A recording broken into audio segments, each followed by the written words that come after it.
something else. All right.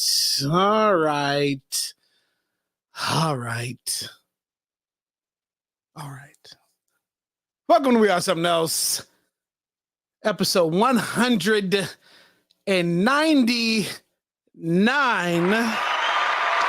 Jesus Christ, 199. We are knocking on that door. Wise up.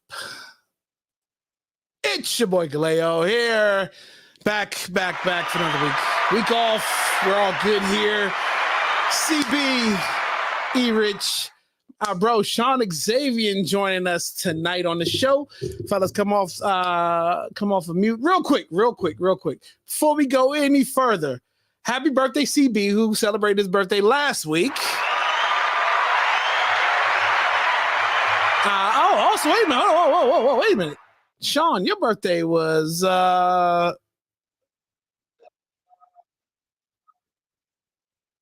can you hear us? Or is he choosing not to say anything? I can hear you. All right. Okay. I don't know if it was a delay. Like, this is tricking up. Like, I got time for it.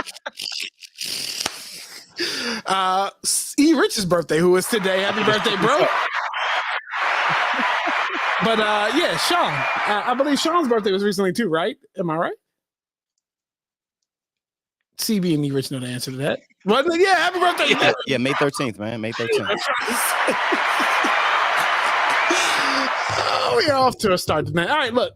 Welcome everybody back. We were off last week, which we would have had Takeover Thursday last week. Shout out to Takeover Trina. There's Sammy, baddie behavior. Sammy, look, let me tell you, you are getting a lot of feedback for that last baddie behavior in the streets. I just want to let you know that. Britt B, good to see you. Who else is here? Bianca, good to see you. Takeover, I see you. That's it for right now. But look, welcome. So tonight, episode 199. Like the next time you'll see it, well, no, next time will be Soul Tales. But the time after that, if we don't decide to do something crazy, should be episode 200. We'll see. But look, we got a lot to get into. So, fellas, how was your week? Let's start with CB. Since we weren't here last week, CB, how was your birthday?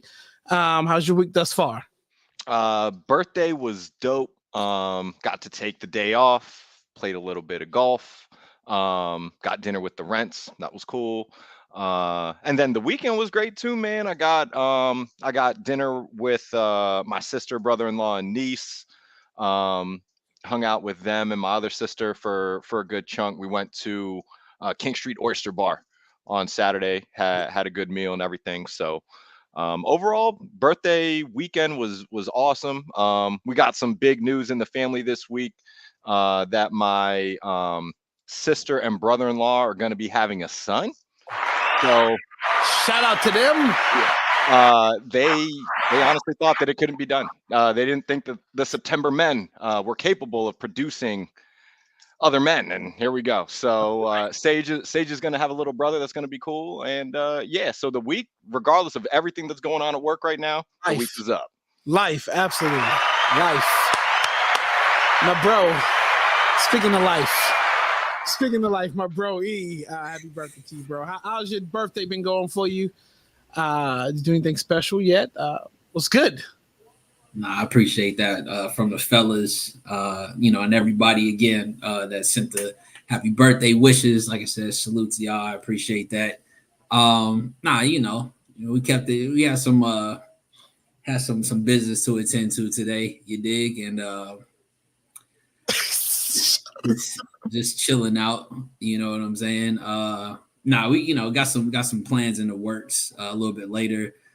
Excited, just to be around. You know what I'm saying? I don't look my age, you dig? So I'm a boast about that. I don't look my age, you dig? So I'll keep it there. Yeah, that's dope. I mean, look, I don't think any of us look our age. So if we were at a specific location, it might have been a laundromat. Yeah, I'm about to say that's where the bar was crafted, and they didn't believe the age that we were, when we were talking, when we were having that conversation. We had to pull out IDs to kind of figure out where we were. Got a lot younger. Exactly. So what I'm going to do now, because I know Sean has like a 15-second delay, I'm going to ask the question now. We can get into another conversation, then stop, and then he'll catch in. So Sean, how's your week been going?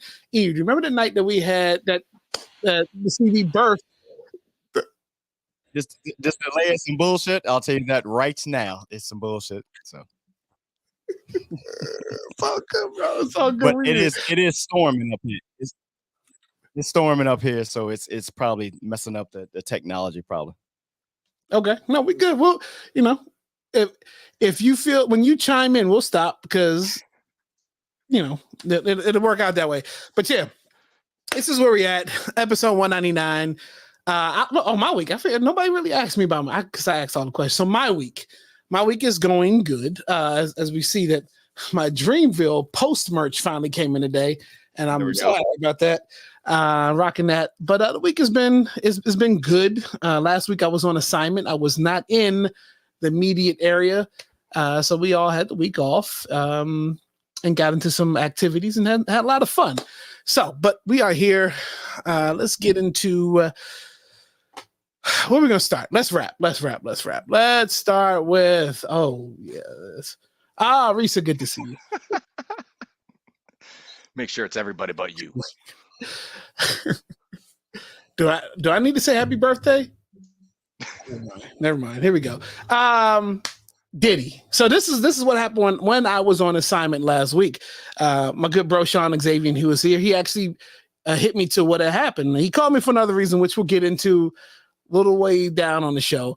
But he was saying, no, this Diddy tape that was released it's the end of Diddy. Like they are coming for Diddy. And I was like, what are you talking about? Have no idea. I've been out of pocket. So CNN released a video of Diddy and at the time girlfriend Cassie, in which the video you see Cassie leaving out of a hotel room to heading towards like an elevator lobby. And you see Diddy come out of the room, hand around the towel, and physically assault her a couple of times. Pulled her to the ground. First of all, she had a hood on, so you couldn't tell who she was, but we know who it was because of the court docs, right? Pulled her to the ground, kicked her, did whatever else, and then took a bag back. And I think he dragged her as well, right? And now we know why they settled real quick when Cassie dropped that lawsuit. Okay, he'll be back. While we know the lawsuit was settled within a matter of what? It was like a day or two with Diddy and Cassie. It was quick, right? And now the video is coming like so. And then also it was so it said that Diddy paid Lisa, good to see you, $50,000 to take ownership of the video. So I'm still not sure how the video leaked, if he had possession of it. Maybe there's another tape. Somebody just double crossed him. And or when they raided his house, they found the tape. So let's go around. Let's start with that. And you know what? And then a couple days later, Diddy issued not even a real apology. He just got on camera, which looks like near Russell Simmons' house. A lot of people saying. And he said that he apologized for his action. What'd you say? That nigga was next door. Exactly. He apologized for his actions. And he said he had got like professional help. All this and all that. And, he's going to take full responsibility. Like, shit, you are going to take full responsibility as you in the video. Why do people say that? I'm going to take full responsibility for my actions. Nigga, we got you on tape. There is no, yes, the full responsibility falls on you. There's nobody else in the tape that's like, is that Diddy? Is that, I know that other video, but I'm like, full responsibility. Real quick. Everybody who was responding to this, they kept using the word alleged. Bro, we saw that was you. Ain't nothing to allege about this. We got he had no mask on. There was no alleged about any of this. Nigga, that was you. So for all y'all media folks, bro, just say, hey, look, hey, we saw you. Drop the alleged joint. I'm just saying. All right, this is your show. My bad. No, you're good. No, you're absolutely right. So let's talk about CB. It was your birthday when the video came out. Let's talk about how you felt when you saw it. That Uh, wasn't even like the biggest surprise that got dropped on my birthday, but I know we're talking about that later. Anyways, the video was despicable. I don't think that I'm sure there's a lot of adjectives that we could use for it, but it's my whole reaction was, all right, we know this dude's gonna apologize and it's gonna come out like this, like, damn, I'm sorry I got caught on camera. Like, this dude, like, come on, man. Everything that he ends up getting from this, he deserves, you know? yeah, absolutely. E. Ain't much to talk about. I think this was already things that had been common knowledge to other people or people that were like close to their situation and kind of knew. Like, and we realized what it was, you know, was he was trying to either stop paying the hush money so that she wouldn't get the tape released or whatever. And he was like, all right, I'll just buy you out. You know what I'm saying? So that this don't keep going on. Whatever it is, it just looks bad. And let's just be honest. I think at this point, he's Diddy, as old as he is, should have not been in front of a phone trying to apologize in that sense. Like, there's a different breed of character when it's like, it's just seems like it's unscripted. It's like, even if it is scripted, like your PR didn't write that. You know what I'm saying? If they did, they can clearly show that they don't give a shit about you, because that was no heart. It wasn't heartfelt whatsoever. And to be honest, I think you almost have to kind of let that shit kind of breathe. Like, you have to kind of take your ass whooping, you know what I'm saying, with that video out, and then maybe down the line say some shit. I think it was too soon. But you know, again, shout out to the situation, in the sense that, you know, when that shit comes to light, regardless of how many years ago it happens, it still shows the character of that motherfucker. Still, you know what I'm saying? Yep. Sean. So here's my thing, and this is coming from a person who prior military and worked in the government. So I told a bunch of folks that when this came out, this shit was released by the feds. Okay. This was something that, because they were talking about, he paid somewhere around 50 grand. 50 grand ain't shit for a video with this type of situation on it. So this was something that I honestly do believe that was held by the feds. And once they finished with the raid and stuff that happened at his other properties, and then they got what they needed out of that, which actually probably pertains to other people that didn't even involve him at the time. This was the shit that they dropped on him, because they knew they could not prosecute him on this situation, but it would entice others to come out that they possibly can do that on. At the end of the day, Diddy is about to get taught a lesson. And for all the conspiracy theories and stuff like that, it's what it is. You can kind of follow the breadcrumbs from all the branding and endorsements that he's lost along the way, people cutting ties, and this is happening. Yeah, he's not going to get charged in a legal system on the Cassie stuff, but the public opinion is done. But I can guarantee you, and I can guarantee my salary, that over the next 6 months, there will be a serious situation that comes down that has his ass in somebody's courtroom. Again, like to E-Rich point, this shit was known forever, but it was a bunch of enablers, similar to the R. Kelly situation. The thing is here, though, is Diddy controlled the lives of a lot of people. And it just got to a point to where I believe he thought he was bigger than what the situation was, and then everything came down. Because otherwise, this would have came out years ago, bro. This would have came out years ago. But again, if you've been involved with the industry type stuff, you know there's a lot of ill shit that happens that, you know, you can go but so far before somebody gonna put you in the check. So, you know. Yep, I agree. And then, like you said, as long as money is in play and you're making people money, a lot of your wrongdoings or flaws or your secrets or your skeletons are being covered up, right? That is just what it is. I mean, for years, R. Kelly was still making music that controlled radios, and which helped the radio stations, you know, flourish, or still, you know, whatever. Like, R. Kelly still controlled the airwaves. He was making a lot of people a lot of money. And when the well dried up and they couldn't milk him anymore, it was time to go, right? We have you, you know, and as long as you keep us dancing, we're good, because that's what it seemed like. And then when the world stopped dancing, it's time to come after R. Kelly. And like we know this is I'll come out. I'll take it one step further, Kaleo. Good. This is the same thing that happened with Cosby.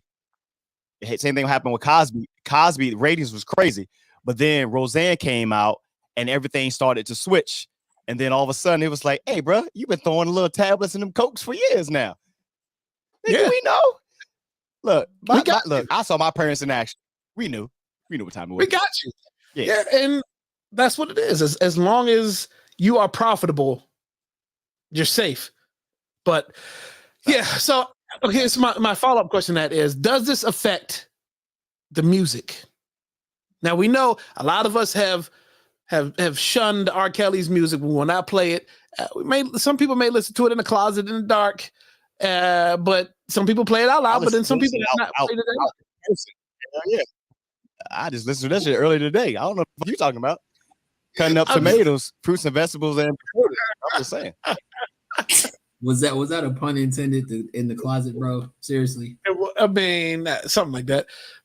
But now, look, does this affect? I mean, we know Bad Boy for a while had a run. Does this affect how you feel about the music aspect of it now? I mean, he was always dancing in everybody's videos. Like, that ain't changed. You know what I'm saying? Like, you know, I put it to you like this, and I think we've said this here before on some grown people shit, right? If we all know the skeletons that are in 99% of your, you know, your superhero or your favorite artist, or like none of them are you know, out here clean. You dig? Ain't got nothing on them. You know, even hearing that, you know, Prince tried to run over Mike, you know, is hilarious as shit. Dwight Howard fan. Say that again. What the fuck did you just Who did you say? I said, imagine if you're a Dwight Howard fan. Oh, Jesus, yeah. Oh, shit, I'm done talking. My bad. All right, we next subject. Next. And A little bit more upbeat. there we go, more upbeat. So Tobias Dorzone, if I said it wrong, my bad, bro. But PG County native, named Chef of the Year by the Restaurant Association of America. He is the first chef from PG County to be given this award. Shout out to him, first of all. He had the Victory Chain food truck, then they opened up a restaurant. But then at some point, he separated and created his own brand, Huncho House, which is here in Hyattsville, Maryland. He's executive chef and owner. But you may also know him from, he was also, I think he was executive chef for James Harden's restaurant in Houston as well, along with a couple other folks. But yeah, and he's been on countless TV shows, chef competitions. He actually won one, I believe. But I've been following this brother for a while through social media because the food aspect looks amazing. And the thing is, you just can't get in the Huncho House right now because it's always booked up. It's a small little spot, Hyattsville, always booked up. But that's on the list. But the interesting fact about him, he's a former NFL running back. Played for Tampa Bay Bucks and also the Tennessee Titans. Then at some point, he played Canadian Football League. So shout out to him because PG, like we all know, we were talking about PG County earlier, CB, about just the basketball products that come out of PG County.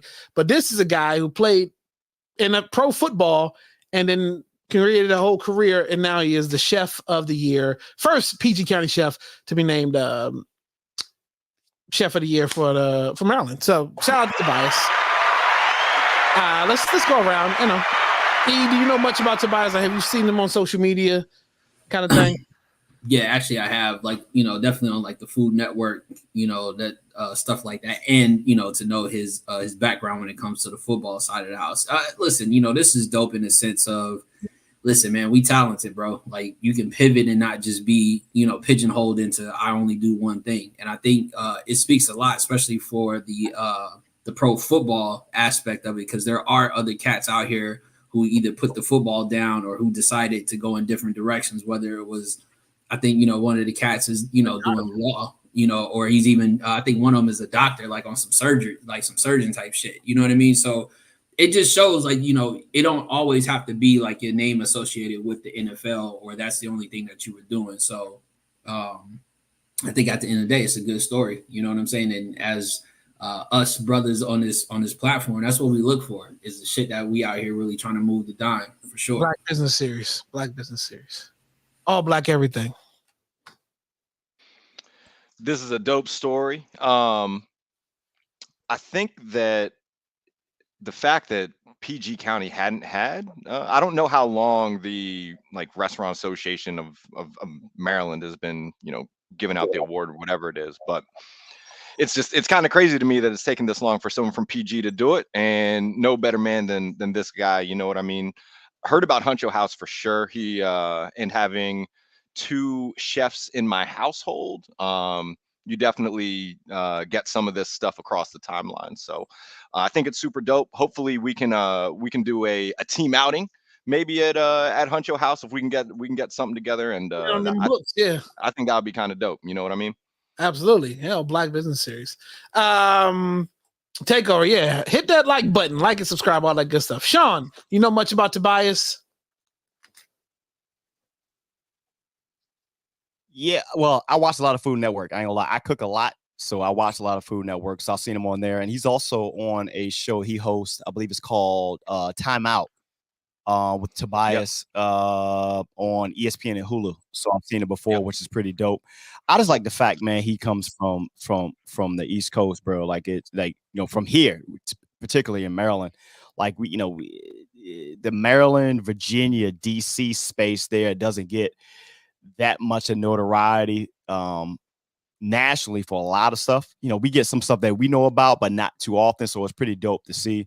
And 2, you know, we get a former football player that we ain't talking about who got CTE or some shit like that. He's actually, you know, making bread. He ain't bankrupt or none of that shit. So it's pretty cool to see, man. Right. Absolutely. Dimitri, welcome. All right. So again, like I said, positive stories, right? That's all it's about. It's about positivity and just investment, taking your money to the next level and doing something positive with it. In which, next story, here we go. Angel Reese, recently drafted into the WNBA, rookie, but we also know her from the Maryland Terps, LSU basketball, and Baltimore native, I believe. Angel Reese is the newest owner of the DC Power Football Club, a new Washington, D.C.-based professional women's soccer team. She is part of the ownership. Also, the owners of the Major League Soccer team, DC United, are also involved with being owners for this too.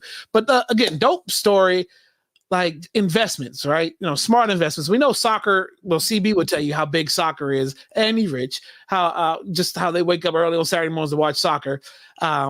But this is a dope investment and opportunity, and for the ladies to start getting some recognition and being able to invest and being like in front of the camera as partners and owners, because look, we talked about this earlier too, CB, how I can't tell you who the top prospect is in the NBA draft this year, but I knew who at least the top 5 were in the WNBA draft, because the women have probably taken over that sport because they stick around longer and their storylines built.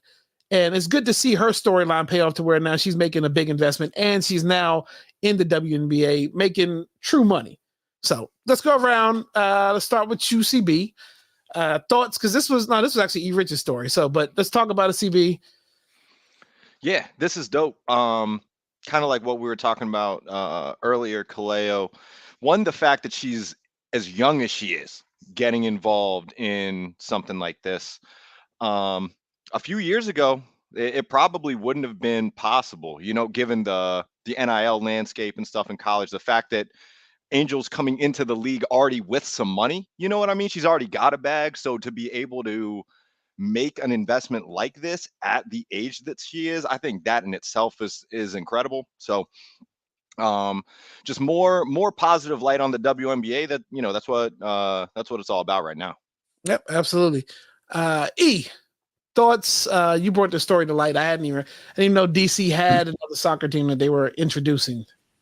Yeah, so I mean, in this sense, bro, like this kind of one of the things that me and my brother CB got to get back on our 1-2 for the live from the cheap seats. But this was something that we would have talked about in the sense that listen, I think the correlation of this new generation of young talent, both on women's and women's and men's side, is the NIL deals are giving them the ability to have money early on, right? So where they can kind of create a different lifestyle for themselves. So we're not having to hear the same story that maybe our generations and the ones before talking about they 40 years old out of being an athlete and they broke. You know what I mean? Like they're already kind of being able to jumpstart their generational wealth in college. You know what I'm saying? Where a lot of cats was having to wait till they get professional.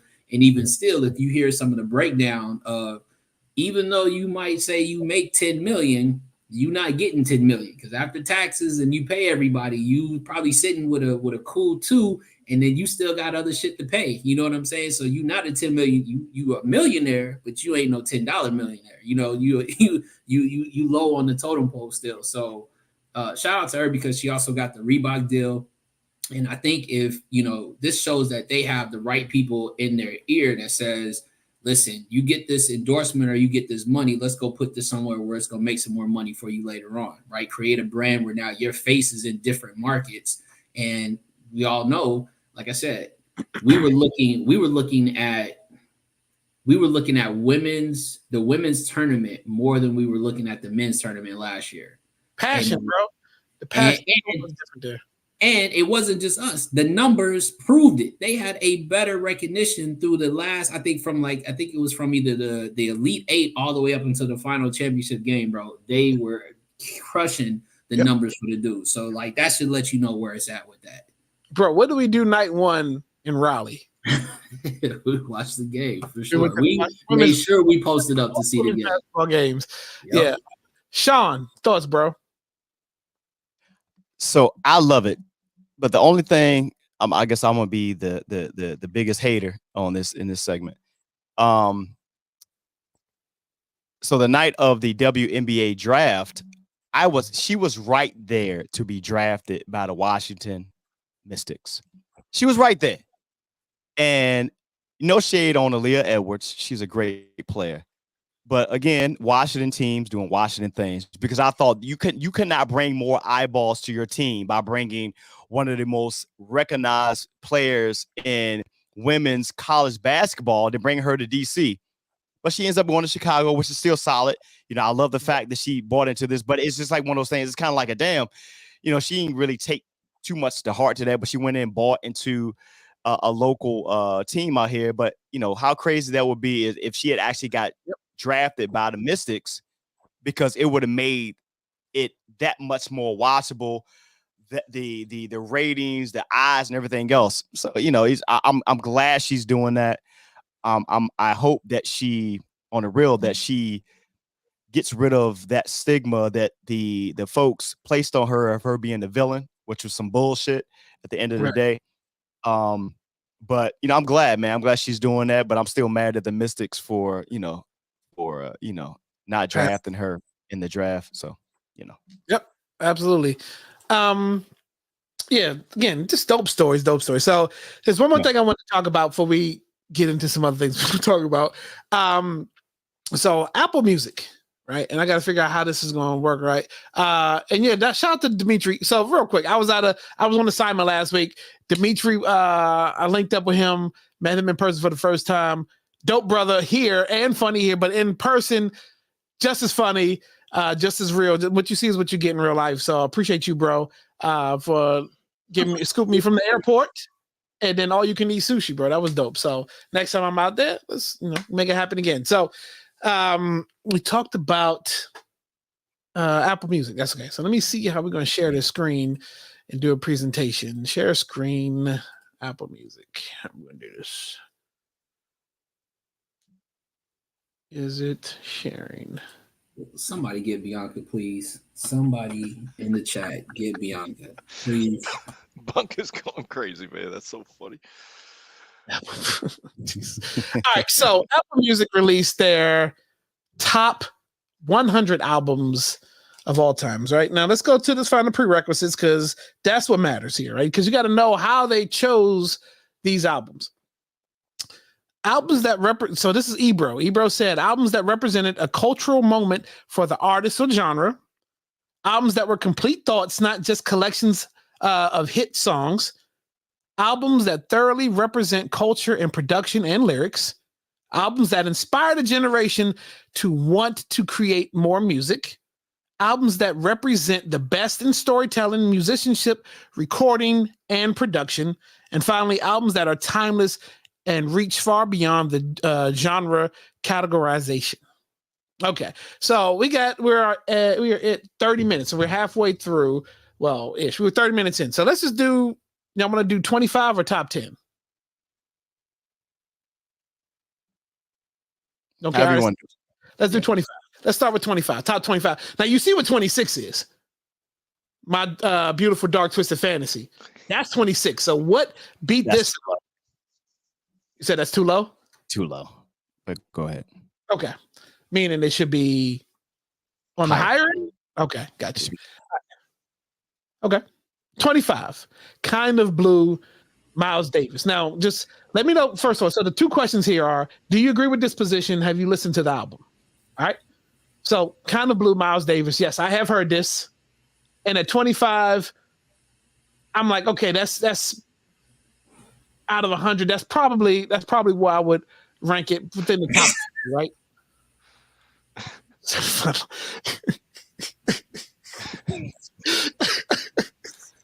All right, Kind of Blue, Miles Davis. Have you heard it? Do you agree with this position? And also considering what the landscape of them choosing these albums were.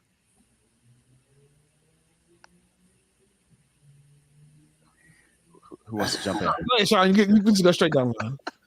So, I mean, I have to know who's in the room making this decision. Like, so for me being a classically trained musician and playing multiple instruments, I understand the Miles Davis aspect. So I think that's how he made 25, because he had to be one of those folks in the room to know this. So I'm not mad at it. Only put it flat because like right behind it is like My Beautiful Dark Twisted Fantasy, which I believe is a masterpiece of an album. Mm-hmm. So it looking at the other pieces that were above Miles Davis, I feel like people just throwing shit at a wall and they had to like draw straws and figure like, all right, we're gonna take this out, whatever the case may be. So, hey. Okay. CBE. I do not have this one memorized off the top. I'm not gonna say that there's even a ton of the albums in the top 25 that are like regular plays on any of my personal playlists or anything, but I understand the placement, and I understand just from understanding music history why having these names and a lot of these albums that maybe I don't have as much personal experience with, but I certainly understand the impact. This is the Miles Davis joint is definitely one of those for sure. I'm not mad at the placement. I clearly would have it well before the David Bowie and the Daft Punk albums. But again, that's my ear. That's me sonically. That's if I'm in the room and I'm making that decision, what I hear from that album, that masterpiece in itself is definitely better than those two albums. So like, again, if you're doing that competition of where we're at or the two that are just below it and behind it, I can actually move 26 and 25 and throw those lower in the count before those two. So even if I would just to swap those and say 23, 24 might be Miles and then, Ye, and put Bowie and Daft Punk way before that. You know what I mean? Like, that's just me though.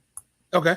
So as a collective for this one, the rise and fall of Ziggy Stardust and the Spiders from Mars, David Bowie, Discovery, Daft Punk, Born to Run, Bruce Springsteen. Now I've only heard the Ziggy Stardust, and I wouldn't have it. So if we're saying high, we're meaning on the lower end of closer to 1, right? Closer to 1. Okay. So I wouldn't have it this high. I would definitely have it on the lower end, considering where some of these other albums have placed that aren't here yet, that won't be in the top 25. So yeah, I don't think Ziggy Stardust was his best album, and I haven't listened to the Daft Punk, and I haven't listened to the Bruce Springsteen. Sean, I love Bruce Springsteen. I'm an 80s baby, man. I listen to a lot of that, believe it or not. Like, Is Dancing on the Dark on this one? I want to say yes. Okay. I want to say yes. And so I'm not mad. Like, the boss man does a certain thing. Like, it's to E. Rich's point. Like, I listen to a lot of music sonically. So it's just how it makes you feel. I'm listening for the little intricate things that's in it. So I'm not mad at that. Like, actually, shit, if you do any top 100 album list for any particular list, Bruce Springsteen is gonna be in there, bro, every single time. Okay. CB. Bunk is killing me, man. Bianca.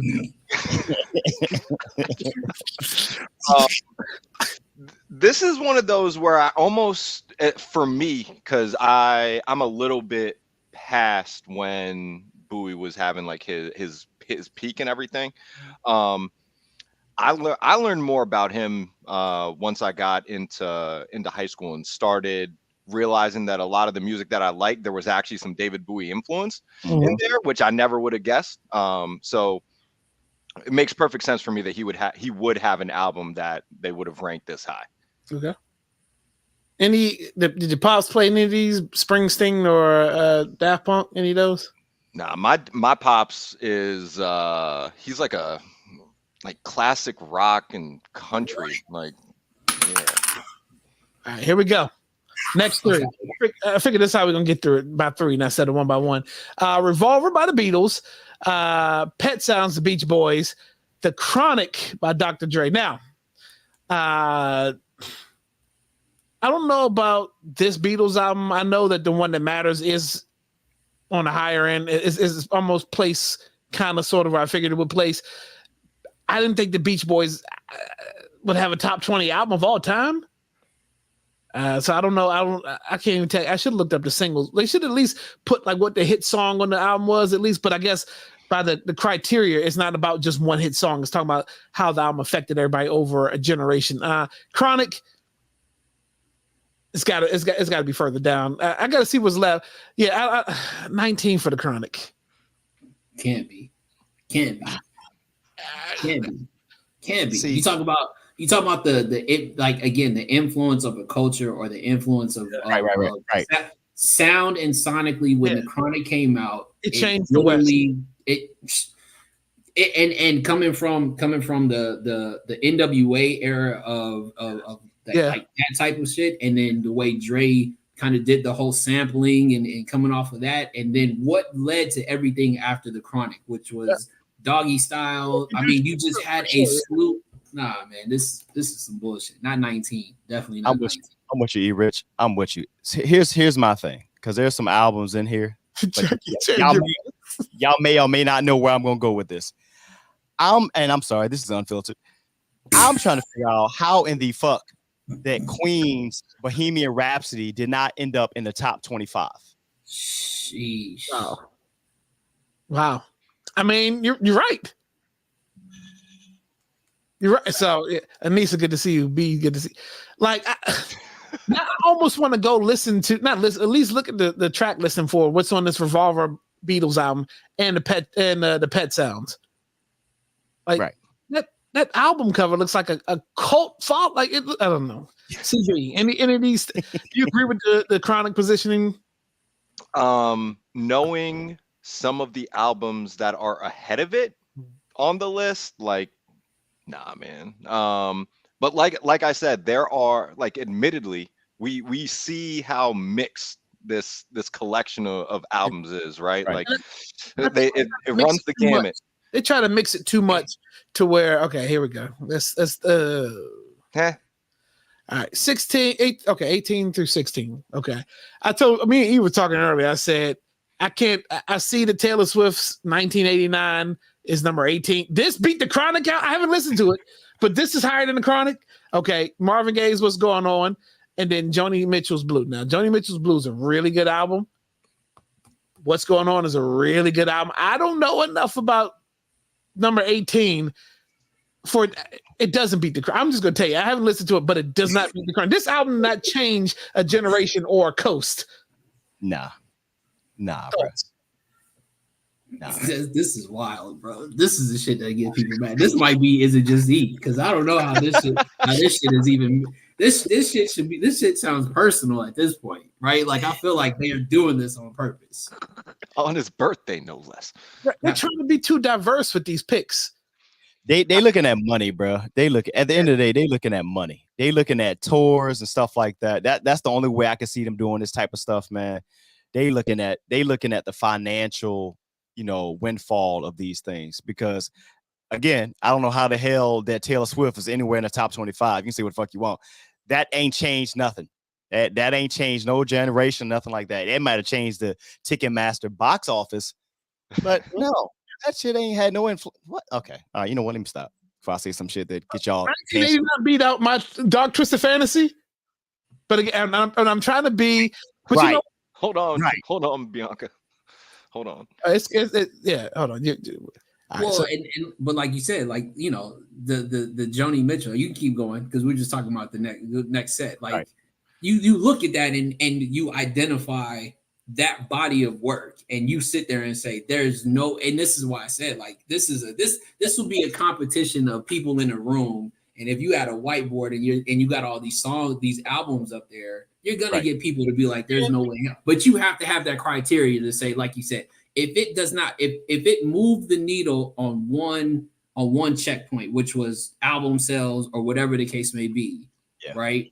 That does not give it the weight enough to then knock out some of these other albums that changed, like you said, whether it's a coast, whether it was also jumpstart an era that other people then took on for themselves to try to have the same sound.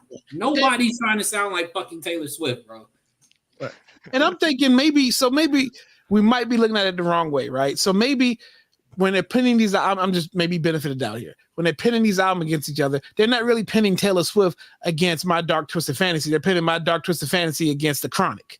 They're pinning Taylor Swift's album against Joni Mitchell's album. Like maybe they're doing like the individual, or like, so the competition really isn't between Taylor and Kanye here or Taylor and Dr. Dre. It's between other people within that category. But because if the pattern almost seems to be here. So now we have Adele, 21, Bob Dylan, and then we have another rap album, right? Jay-Z's Blueprint. Now, Adele's 21, amazing album. At 15, though. Okay, I'll give it 50. I could top 20 for sure, right? But again, I don't know how much it changed. According to the criteria, yes, every song on it was really good. It didn't create a movement.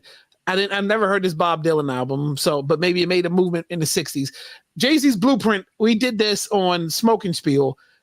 This is forever linked to American history. September 11th, 2001, Jay-Z's Blueprint came out. Forever linked. So, and the fact that it took 2 weeks, 9 days to fully record this album. Hip hop classic. Okay. John E. CB. Thoughts? I mean, we on the same page, and maybe that maybe that was the criteria of their the pop and the whatever versus, because like you said, it's there it is. It's 2 and then it's 2 and then 1. So maybe. So we got they're doing the ratio thing. Yeah. Radiohead's OK Computer, Fleetwood Mac's Rumors, Beyonce's Lemonade. Now, this is going to pose a question later on once we finish this list. Thoughts on this top 12? I think Lemonade got it because this influenced a lot of people to find their little sister to smack the shit out of their cheating men in their lives. So I do like this part, this placement. Okay. All right. Here we go. Now we're starting to get into. Now here's your top 10. Right. This is your top 10. Nevermind by Nirvana, Back to Black, Amy Winehouse, Kendrick Lamar's Good Kid, Mad City. I agree with the Good Kid, Mad City placement. Okay, hold on. Here's a real question. Here's the real question. Okay, here we go. So this is for everybody. Is Good Kid, Mad City better than Dark Twisted Fantasy and The Chronic? Yes. In my opinion, yes. Yeah. Yes. Yeah. Okay. I give you that. Yes. Absolutely. Okay. I mean that and that from my side of the house, that's saying a lot because the Chronic definitely, when that came out as a kid in this area, that was a big deal. But again, that same feel, that same what happened once that album came out, that's what Good Kid, Mad City did for LA for sure. I'll say this, E. Rich.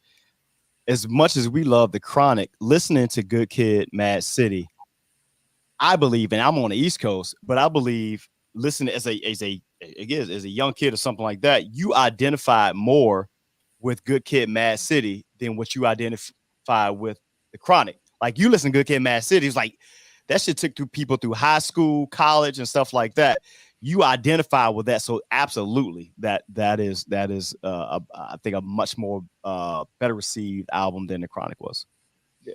And so what Bunk just said is also I can see that playing out too because my Dark Twisted Fantasy was an epic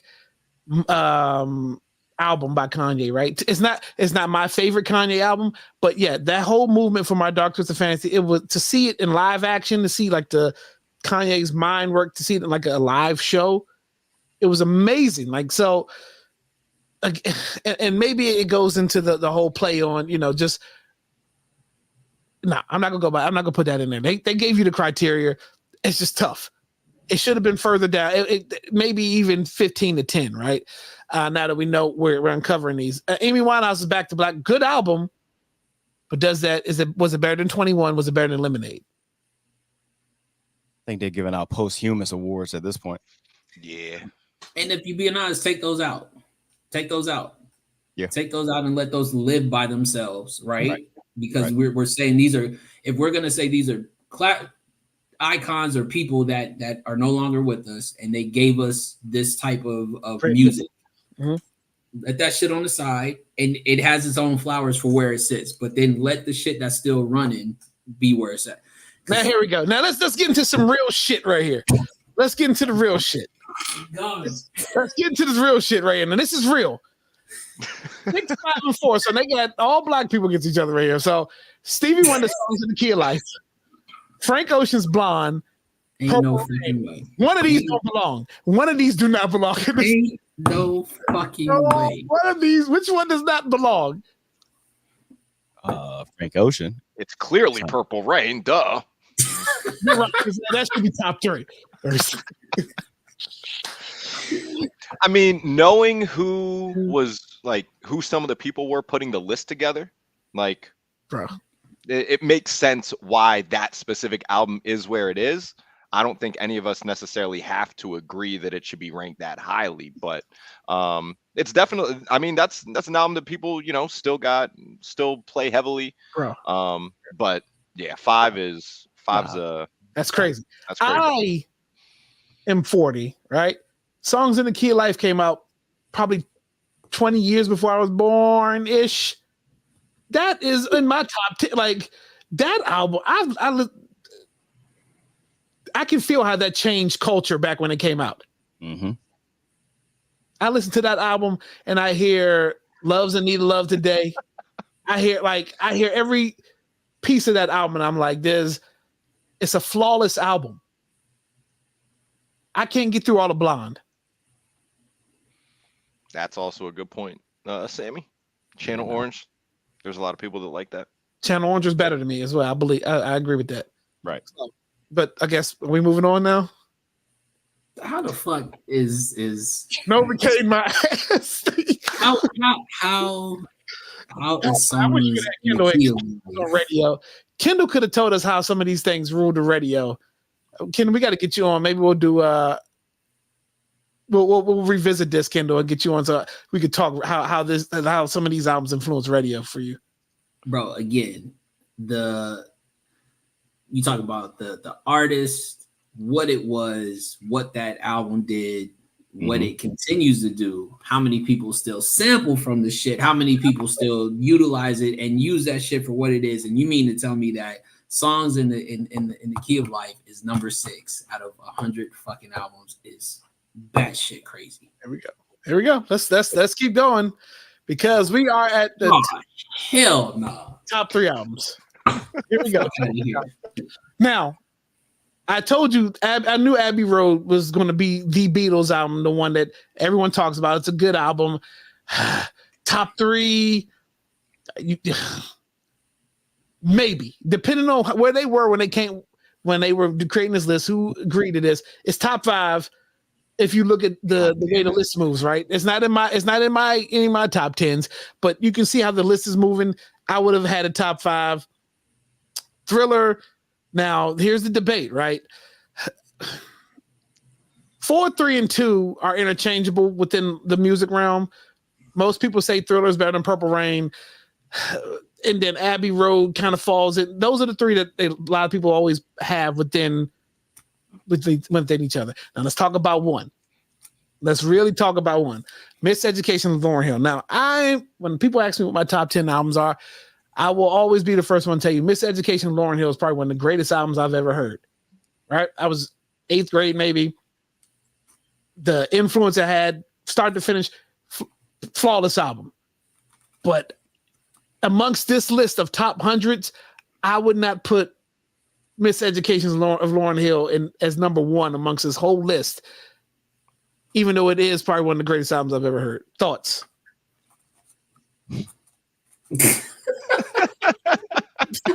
Go ahead and say it, Sean. No, Yeah. fuck that. No, you know what? You know what's crazy about this? Because if they did this based off of influence, this in itself, this didn't influence anything. Nope. I just need y'all to look at all the current female artists out there and get back to me. Good point. No, major point. Yeah, I wouldn't even feel a certain type of way. Some people would if they had came back and had put Eminem in the top 5, because that had a bigger influence on artists and such than anything that Lauryn Hill did. The only thing she influenced was you can show your ass up late and still get paid.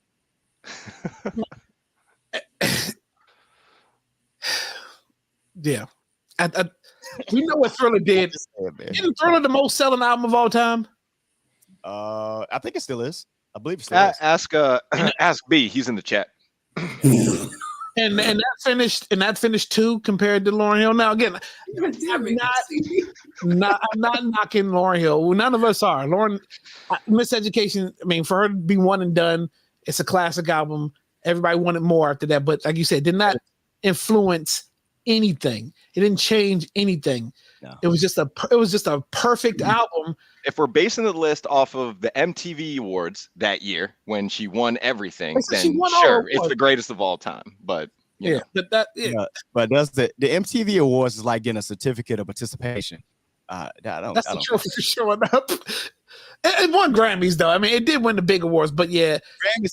Okay, gotcha. For Thriller, come on now. Every year for Thriller, people do the dance. People learn the Thriller dance. People wear the Beat It jacket, the sequin glove. I mean, so that, if anything, we're talking about influence and culture. That the Thriller album probably should be number 1, right?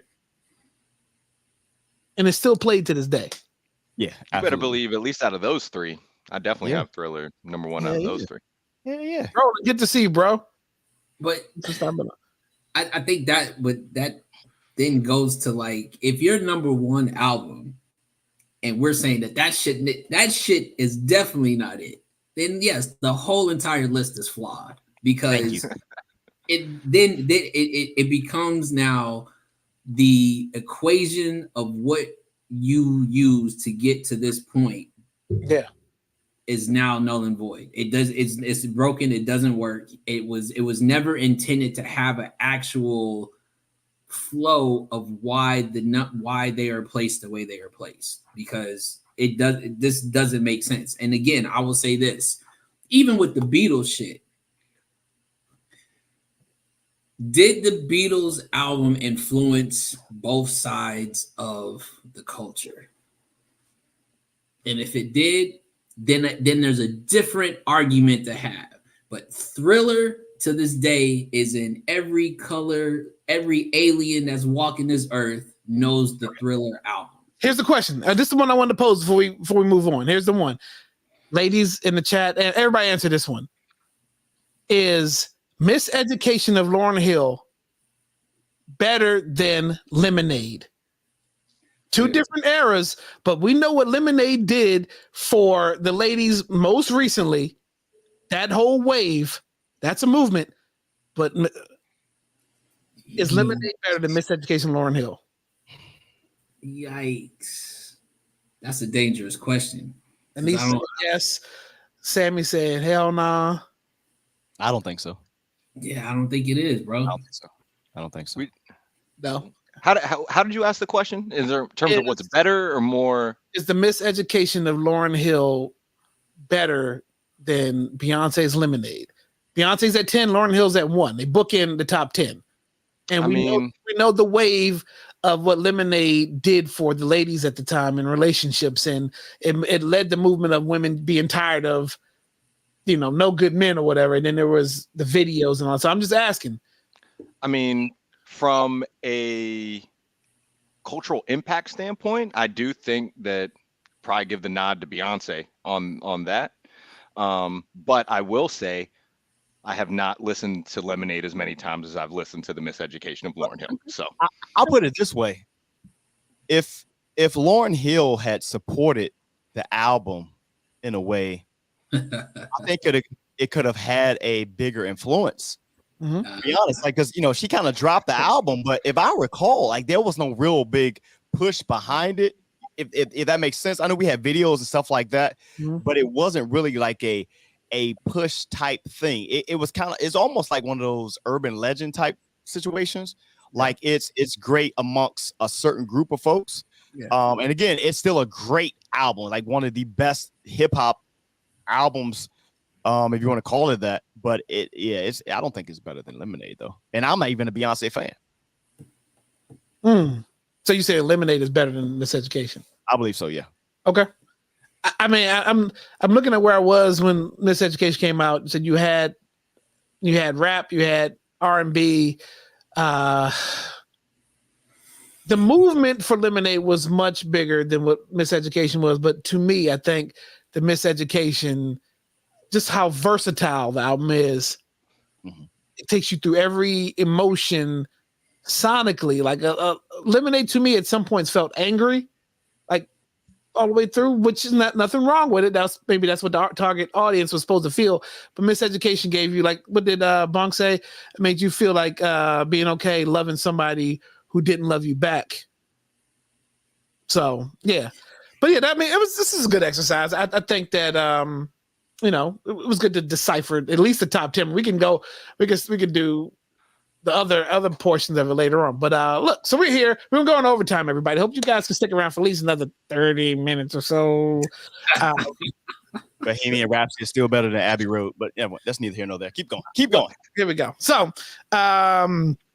before we transition to Is It Just Z, I think we got to address some things in one, because since you're saying that, let me go ahead and grab my Japanese beer here. Okay, go ahead. All right, I'm here. Just go ahead, keep going. All right. So last week was my bro CB's birthday, and I was on assignment last week. Do you want to start the because I kind of told the story on the abstract, but a lot of people probably weren't there. So do we want to?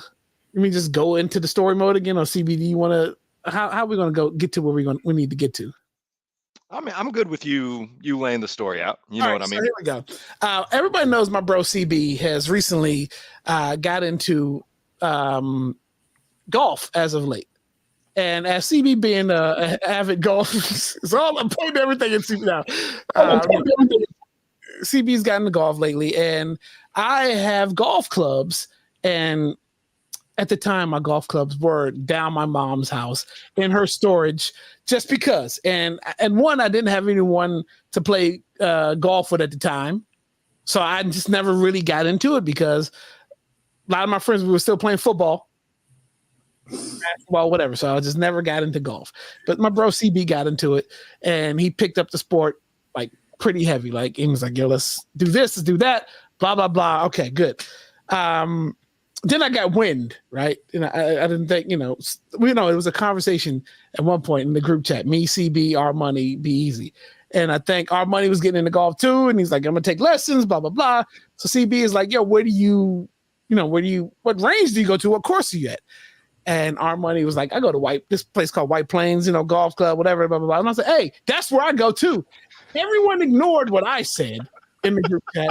They fed off of what our money said. I was like, okay, well, whatever. And then I got wind, right? That there was this super secret society golf club behind my back, right? That everyone was in but me and Be Easy. I know why they left Be Easy out. That's easy. But left me out. Hold on one second. Hold on. Hold on. You're not gonna be left out here, B. Be easy, shoe. We're not gonna leave you out here, B. We're not gonna leave you out here. I promise. I got you, bro. But look, they left me out, and I got wind that they were not gonna let Kaleo in the group till there was proof I had gotten the clubs from my mom's house. This is nasty friendship. What kind of mess is this? So what did I do? So no, you know what I did? I just sat back, and then me and my bro Sean Xavier. This is like the Drake and Kendrick beef had started ramping up, and Sean and our chat was like, "Yo, first of all, who's Drake? Who's Drake in this situation?" It doesn't even matter. But this is the conversation how it started. You were like, "Yo, I want to fake battle somebody." I know who he might vote for. Which one was Drake? So, Sean is like, I want to fake battle somebody. He went down, and no one. I may have said, yeah, okay, whatever. But in my mind, I said, oh, that might be okay. Then what happened? They started getting sloppy in this group. Our money started posting shit in his story and tagging everybody but me. And I'm looking at our money storylines. I'm like, well, damn, wait a minute. Everybody I know is in the tag except me. It's like, okay. Even more. And then what happened? It got real nasty. About 3 weeks ago, I think that was the night Baddie Behavior happened. And CB and E-Rich get on this show. And they are clearly talking about this golf trip that is getting ready to happen.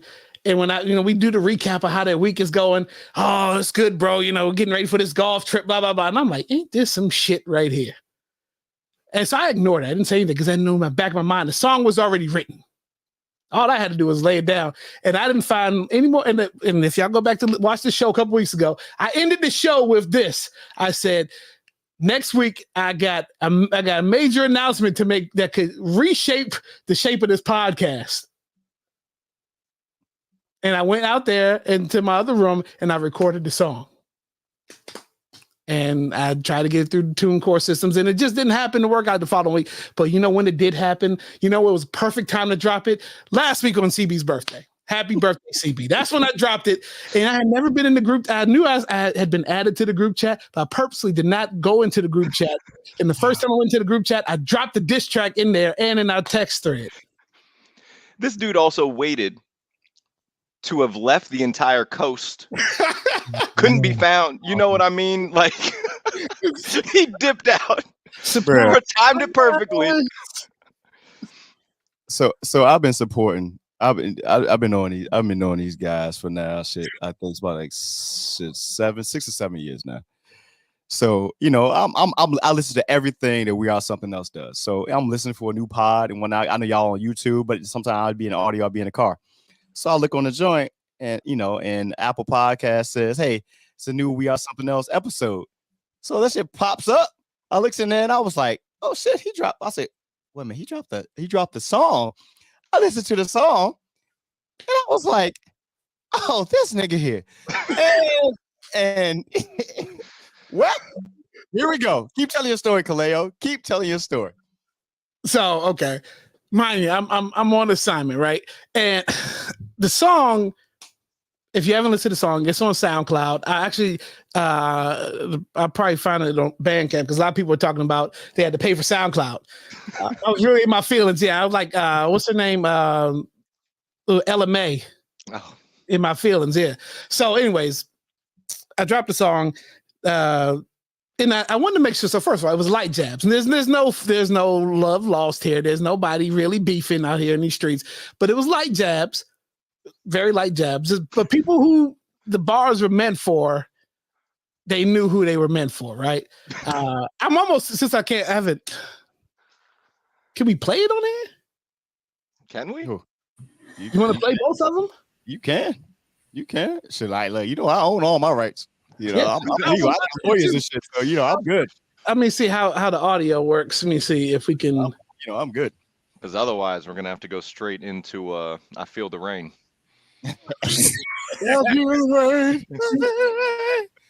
If we can't get this audio to work, we know that audio does. Oh, right. shit. All right. Let me see. Continue talking amongst yourself. Let me see if we can get here. Sign in. Do I know the sign? I do know the sign. All I knew is when this happened, CB, I thought he was being disrespectful on your birthday. I sat there, and as soon as I heard it, before I even talked, actually, when I sent y'all in the chat and I called Kaleo, I say, "Yo, I love it, bro, but I'm on your ass." Pause. Yep. And it was simple as that. It was simple as that, I sir. knew Sean would be the first one to respond because of the access he has, right? I knew Sean was gonna be the one. First of all, I don't give a damn. I had access or not. First of all, I've been a bar lord for damn near 20 years. I was gonna find this shit out. I would do that shit on my phone and figure that shit out. You know, a bucket. I was making jokes in the group chat that I was gonna ask Kaleo for a beat to get back at him. You know what I mean? So here we go. Let me see if I can share present video file. Let me see if we share a screen.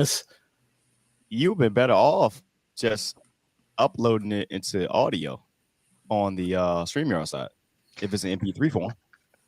Not be. I can say she want to make a diss track. Yeah, if you go down to where the music Send her a is, beat. Kaleo, if you put Yep. it if it's an MP3 format, you can just upload it right there and then just play from right through there. I was Yeah. wondering about the side, like the size of the file. MP3 should be small though. All right, let me see. Let's go to this real quick. Have something MP3 should be to small. Oh, Silver caps. And I don't know if I ever sent it. I don't think I ever sent you the file though. I don't think you ever sent the file, so that's why I was going to play it off the. Let's just try it off the website real quick. That's fine. See if you can hear the audio. All right. Present. It was podcasting at its finest. Yeah, That's this is live action. I mean, the show actually ended a couple minutes ago, but this is It overtime. ended when we found out the Miseducation of Lauryn Hill was Apple What- Music's what? top album of all time. Share screen. Here we go. Discover stream music. Boom. Share. Here we go. All right. Now, let's. Why won't they let you in the group? Can y'all hear that? Could you hear that? We Yes, heard part of But it. it Yeah. sounded like it was like maybe Guys, coming in we'll and out take a little bit. Yo, I mean, I ain't think I was gonna sit back and say nothing, did y'all? Now I grab my pen and my 3310 as I bust off shots in this moment of zen. Woosah. Tap dancing with the devil in the land of sin. Old school college rule in the pen. Let's begin. Only thing homie got in common is his light skin. And come on, take this one on the chin. This little light of mine, I'm gonna let it shine. I'll expand on it, and I promise at another time I got wind. You niggas moving funny, but when I said I'm at the same course as all money, you niggas hit your fairways. I swing for the fences in these airwaves. Fuck a group chat behind my back. Entry Brute out in Calais, LA freeway, white Bronco shit. And they call me yo. Yeah, only clubs I keep in my company. Got models house on IG to fuck freely. Same evening. No mulligan except for me. I'm hitting holy ones. I'm tanning on the beach. I get burnt up by the sun. Just a tip shot for the love of hip hop. I slide like a flip flop. Come on, stop. Got the tea from my birdie. Not making moves without me. Ain't that a bitch? Family trips and golf outings. I'm the master coming through like a gust of wind with Georgia on my mind. Even Ray Charles saw the signs. 9-9s, I'm at the range. I'm taking name it though you lanes. Written and produced by a nigga only known by his middle name. Motherfucker, I'm dope. Best thing about this shit is I ain't see it coming. But sitting back watching. I was 100 miles of running. Come times when I gotta move solo. Why you taking pics trying to look cute in your polo? I'm smiling in your faces while I look for weakness. No offense, but the best offense is a better defense. Y'all wanna do the math, well it ain't even half. And y'all can all blame the man with the tiny calves. Motherfucker, I ain't dope. Motherfucker, I ain't dope. I see you niggas want some PDA on the way to the PGA. White chalk on the green of DNA. Dope. I see you niggas want some PDA on the way to the PGA. White chalk on the green of DNA. Dope. Motherfucker, I'm dope. Dope. Dope.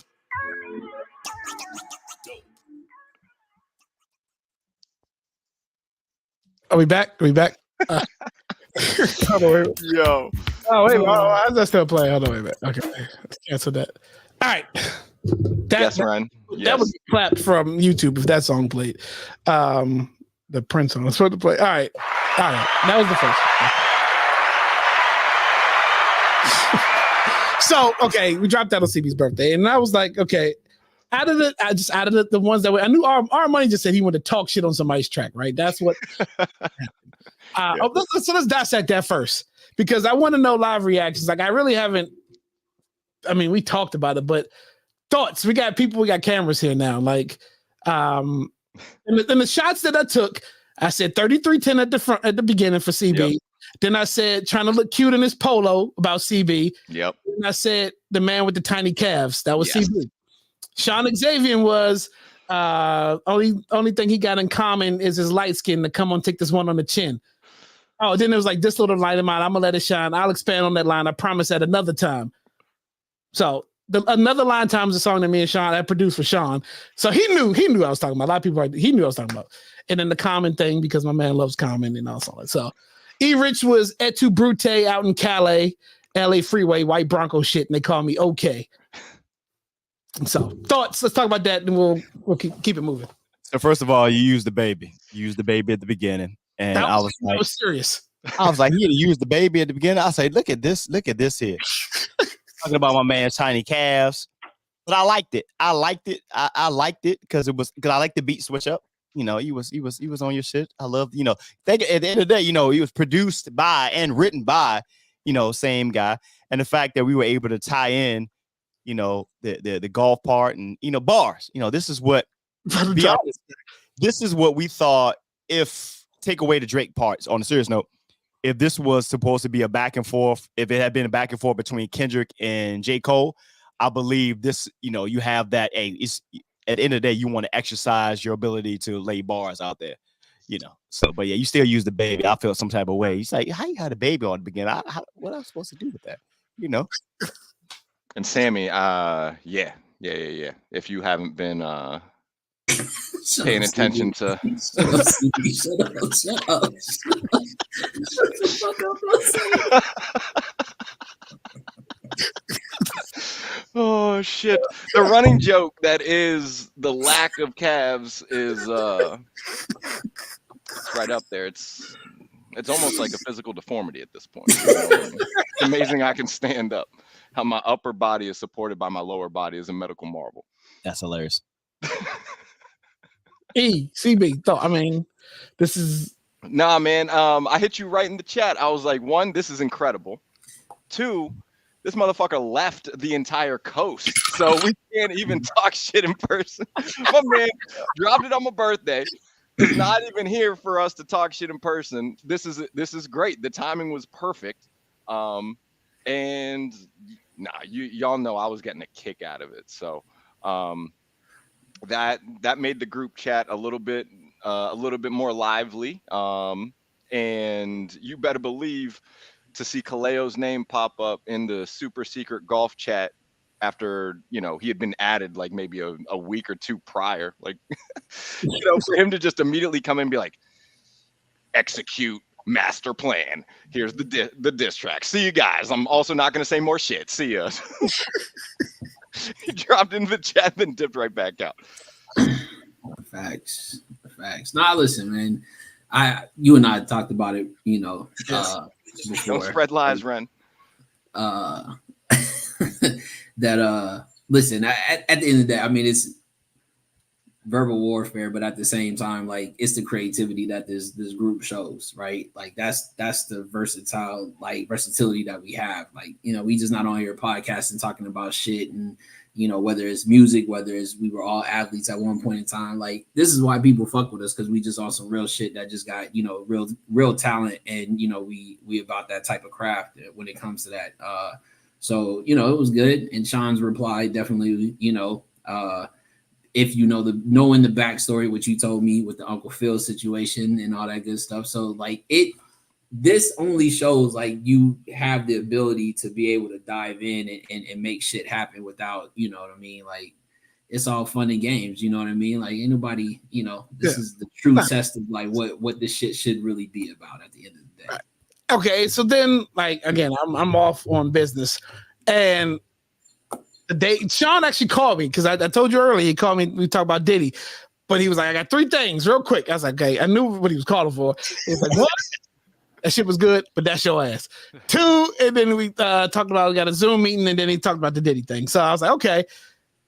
So I had been off social media. So then later on, I got back to the room, and I saw E's post first. So I was like, wait a minute, I know that picture. It's a picture of me kind of like colorized at this point, and it says, "I'm sorry, Uncle Phil." I was like, okay. I don't see no link to it yet. I was like, okay, maybe this is just it's a diss artwork. I was like, nah, that's too clean. Then I kept going. I don't see it yet. I don't see it. Now either I found it on Sean's page or in the group chat that Sean had responded the same day, which look to me, I was like, damn, this is exciting. He wrote a diss track about me the same day. Like I'm looking at it as a fan, but as a creator too. Like, yo, this shit is fun. So I hadn't heard it yet. So we're gonna hear it. I mean, I've heard it since then, but I'll play it now. Because this is what happened last Friday. And this is, again, when you have a group of creatives that get together and you're just connected by, mind you, we all recorded a song together just in September at Sean's house. So, and we're all here tonight laughing at it. So this is, you know, there's no real beef. Let's see, share screen again. And we'll go to Sean's rebuttal. And it was funny because after we started hearing some of those other diss tracks that came out, it was like, yo, everyone's just trying to, you know, be on their Drake and Kendrick shit. And so this was just perfect, man. Yeah. And here we go. I'm sorry, Uncle Phil.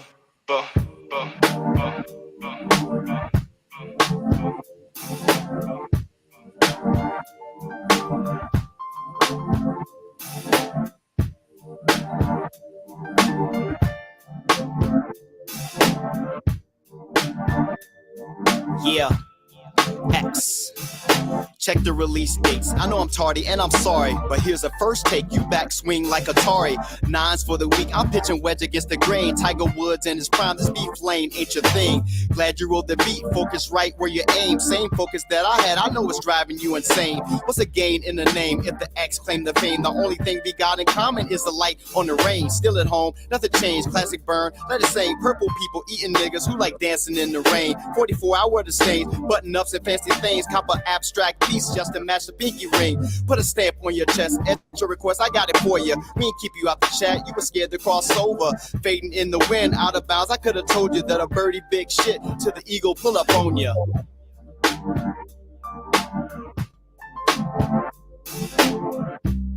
I'm sorry, Uncle Phil.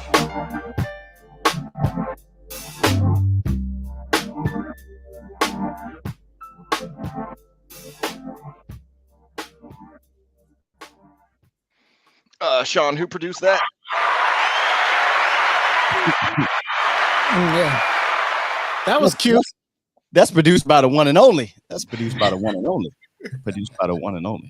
Yeah, nah. Look, as a fan, it's just one of the genre of music, but then the fact that look, 2 creators got together, and I'd put something together, dropped it, and then my man responded within the same day, you know, and was able to put that together. I thought that was dope. And I said, like, the fan of me was excited, like, oh shit, like I got a diss track about me. So it was cute, Anissa. I know you quoted me, but it was cute. But nah, look, I appreciated it. It was good fun. And I don't know if you could tell how the numbers work on like listens on Bandcamp, right? I don't know if you could tell. I see that. So yeah, there was it was quite popular to say the least. I probably listened to that thing about 75 times. It was I read the numbers up. I read the numbers up while looking at a mirror like Rocky. I'll be doing that with all the Sick and Buster shit, bro. I love listening to my own music. Like you better believe. And on that note, Ren, we have collabed.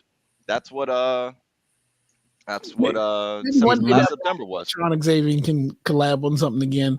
Yeah. Man, we'll see. Sean, Anissa, Anissa, Sean was on hit I and run. was on hit and run. I did the hook. He Yeah. did the hook. He did the hook and hit and run. Hook. He was. Oh yeah, he was at the end, and he was saying this. Yeah, he was at the end. Yeah. That Recording was that- Sean. Yeah. In So- his studio, you know. Yeah. Who gonna let me on the track? Look, I left my lyric book at home, just rewrote my verse while we were there. You know, no big deal. It worked out perfectly.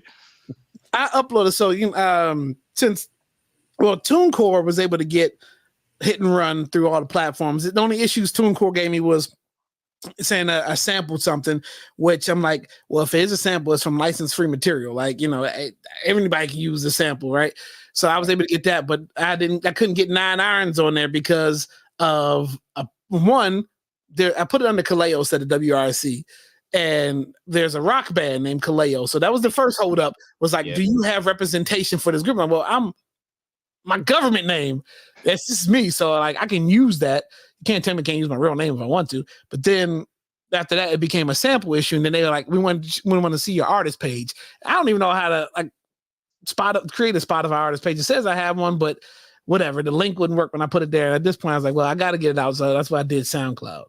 But yeah, I didn't send it to the DSP because it was just fun. I didn't want to go that far and send it to a DSP. I was like, whatever. Because I thought about it first, but I was like, whatever. I wanted to be able to play it on the abstract. And I got you. That was the only way. Unless you blast radio, you can play off any platform. But I'm not blast radio. But yes, I wanted to get on, be able to play it on the abstract because I had a whole thing set up. But whatever, it got out there. People wouldn't listen. Yeah. So, but look, this was fun, y'all. Are we gonna do? You want to do this? We got some sneakers and shit too. Let's just do it. It's just show sneakers. You want to show sneakers and bounce? Yeah, we can do that. All right, let's show some sneakers. We can do that. We have more substance for the show than is another. All right. Well, then where we at? Right here.